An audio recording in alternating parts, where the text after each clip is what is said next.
ओम विष्णुदेवाय नमः। कार्तिक मास साल के 12 महीनों में से कार्तिक का महीना सबसे उत्तम और पवित्र माना गया है। पुराणों के अनुसार इस मास में भगवान विष्णु नारायण रूप में जल में निवास करते हैं। इसलिए कार्तिक कृष्ण प्रतिपदा से लेकर कार्तिक पूर्णिमा तक नियमित सूर्योदय से पहले नदी या तालाब में स्नान करना दूध से स्नान का पुण्य देता है। धार्मिक दृष्टि से इस महीने का महत्व इसलिए भी है क्योंकि इसी माह में कुमार कार्तिकेय ने तारकासुर का वध किया था।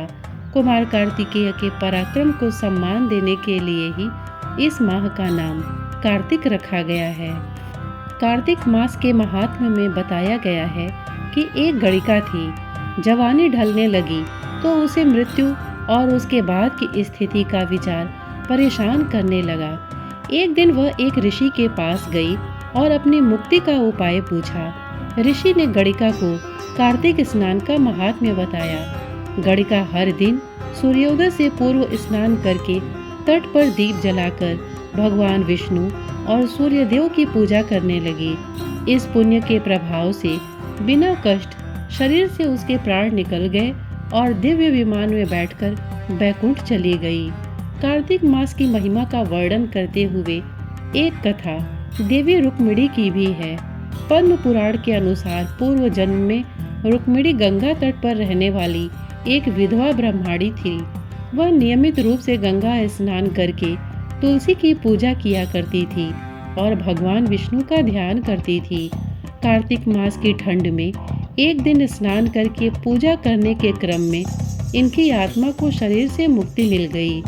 उनकी आत्मा के पास पुण्य की इतनी पूंजी थी कि उन्हें देवी लक्ष्मी के समान स्थान प्राप्त हो गया।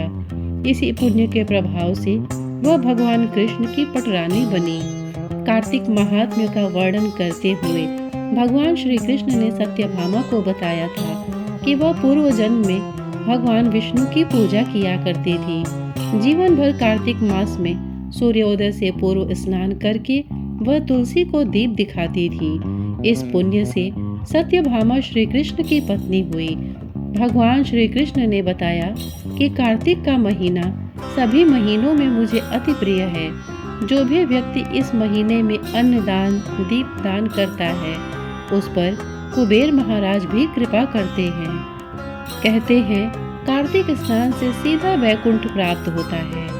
कथा है कि शंखासुर नामक असुर ब्रह्मा जी से वेदों को चुरा कर भाग रहा था। वेद उनके हाथों से छूटकर समुद्र में प्रवेश कर गए। देवताओं की प्रार्थना से प्रसन्न होकर भगवान विष्णु ने कहा कि मैं मछली का रूप धारण करके अभी वेदों को लाता हूँ।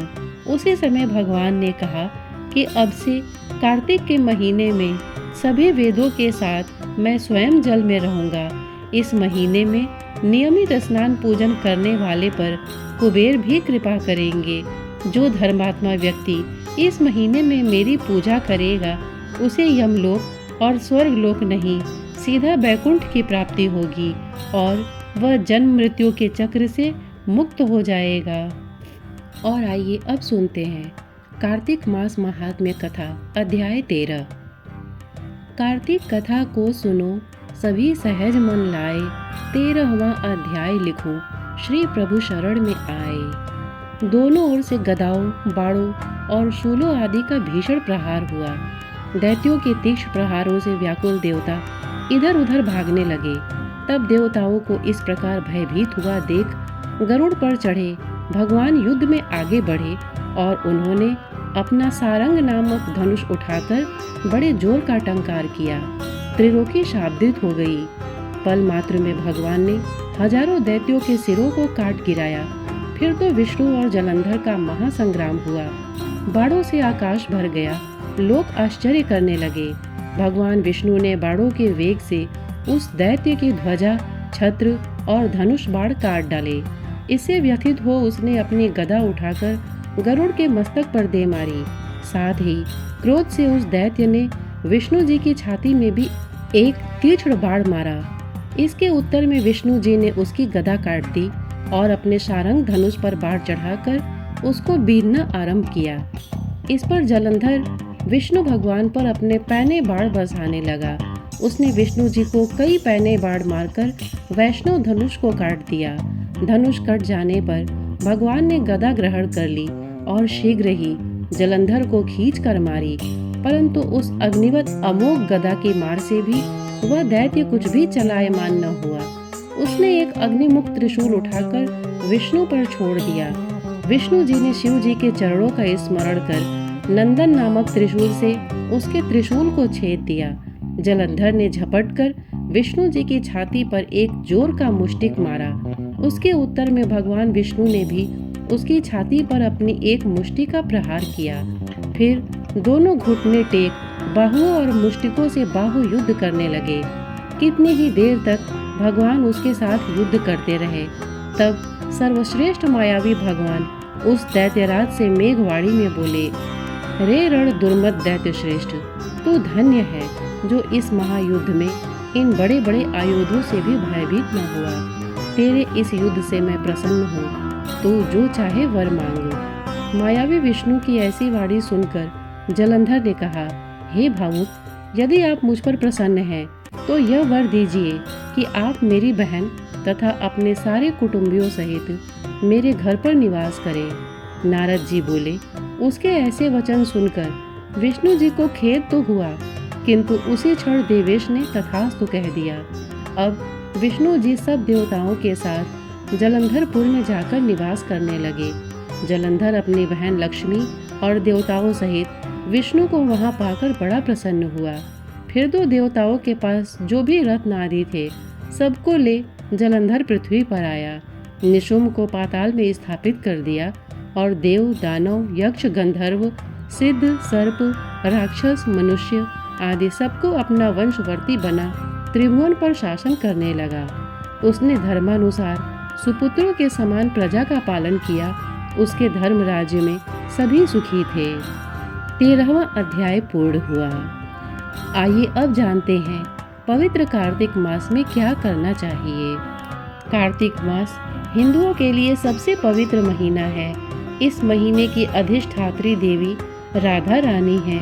इस महीने में हम जो भी आध्यात्मिक गतिविधि करते हैं वह राधा रानी को प्रसन्न करने वाली होती है, और राधा प्रसन्न हो तो भगवान श्री कृष्ण प्रसन्न होते हैं। स्कंद पुराण के अनुसार जिस प्रकार सतयुग युगों में सबसे अच्छा है और जैसे शास्त्रों में वेद सर्वश्रेष्ठ है, जैसे गंगा नदियों में सबसे अच्छी है, वैसे कार्तिक महीनों में सबसे अच्छा है। भगवान श्री कृष्ण को सबसे प्रिय है। भगवान श्री कृष्ण कहते हैं, सभी पौधों में पवित्र तुलसी मुझे सबसे प्रिय है। सभी महीनों में कार्तिक सबसे प्रिय है। सभी तीर्थों में मेरी प्रिय द्वारिका सबसे प्रिय है और सभी दिनों में एकादशी सबसे प्रिय है। इस महीने को दामोदर मास के नाम से भी जाना जाता है। इस पवित्र महीने में 16 माला जाप करें। हरे कृष्ण कृष्ण कृष्ण हरे हरे, हरे राम राम राम हरे हरे। कार्तिक मास में दीपक जलाएं। लाखों जन्मों के पाप पलक झपकते ही नष्ट हो जाते हैं। भले ही कोई मंत्र न हो, कोई पवित्र कर्म न हो और कोई पवित्रता न हो, कार्तिक के महीने में दीपक चढ़ाने से सब कुछ सही हो जाता है। दामोदर अष्टकम पढ़े, श्रीमद् भागवतम या भगवत गीता पढ़े, मंदिर जाने की कोशिश करें और भक्तों के साथ भगवान को दीप चढ़ाने में भाग लें। मंदिर में देवताओं को जप, गायन, नृत्य और दीपक अर्पित करना हमेशा बहुत प्रसन्न होता है और हमारे दिलों में खुशी लाता है। इस महीने में कोशिश करें कि केवल प्रसाद यानी भगवान को अर्पित किया गया भोजन ही खाएं। अपनी क्षमता के अनुसार गरीबों को दान करें। पवित्र तुलसी के पौधे की पूजा करें। यदि हम शास्त्रों के अनुसार शुभ कार्तिक मास का पालन करें तो हमें अपने आध्यात्मिक जीवन में सफलता प्राप्त होगी। हम कृष्ण और राधा रानी की कृपा को आकर्षित करेंगे। श्रोतागण, इसके पहले के अध्याय और इसके बाद के कथा की जानकारी के लिए कृपया हमारे चैनल को सब्सक्राइब करें। साथ ही इतने धैर्य से इसे सुनने के लिए आपने अपना बहुमूल्य समय दिया, इसके लिए आपका बहुत बहुत धन्यवाद। नमस्कार।